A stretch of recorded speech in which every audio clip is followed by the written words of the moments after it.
বাইরের ওয়েদারটা খুবই খারাপ, মেঘলা করেই আছে, আর তারই সাথে ঝিরঝিরিয়ে বৃষ্টি পড়ছে। আর সেই সঙ্গে দেখি বাড়ির সামনে একটা শোল লাফাচ্ছে। অমনি গিয়ে ওটাকে হাইজ্যাক করলাম।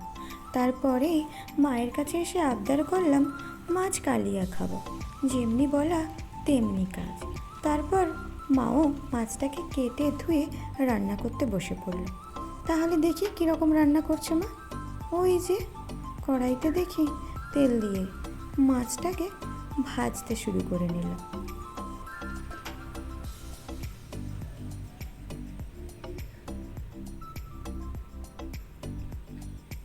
ওই মাছ ভাজার তেলেই দেখি কাঁচা লঙ্কা, পেঁয়াজ আর রসুন বাটা দিয়ে ভালো করে ভাজতে শুরু করলো। যেই কালারটা চেঞ্জ হলো অমনি হলুদ গুঁড়ো, লঙ্কা গুঁড়ো দিয়ে নাড়তে থাকলো। আর তারপর একে একে ওই আদা বাটা, আর আদাটা একটু ভাজা ভাজা হয়ে গেলে তাতে টমেটো কুচি দিয়ে ভালো করে মশলাটা কষাতে শুরু করলো।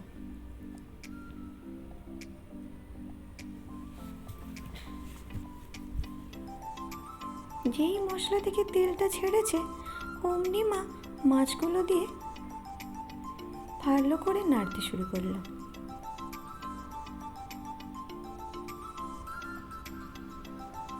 আর ওই উপর থেকে টক দই আর ওই পরিমাণ মতো লবণ দিয়ে মাছটাকে মশলার সাথে আরও কিছুক্ষণ কষিয়ে নিল। আর তারপরে পরিমাণ মতো জল দিয়ে ভালো করে মাছটাকে ফুটিয়ে নিল। আর তাতেই রেডি হয়ে গেল আজকে ষষ্ঠবার শোল মাছের কালিয়া। আমার তো দারুণ লেগেছে।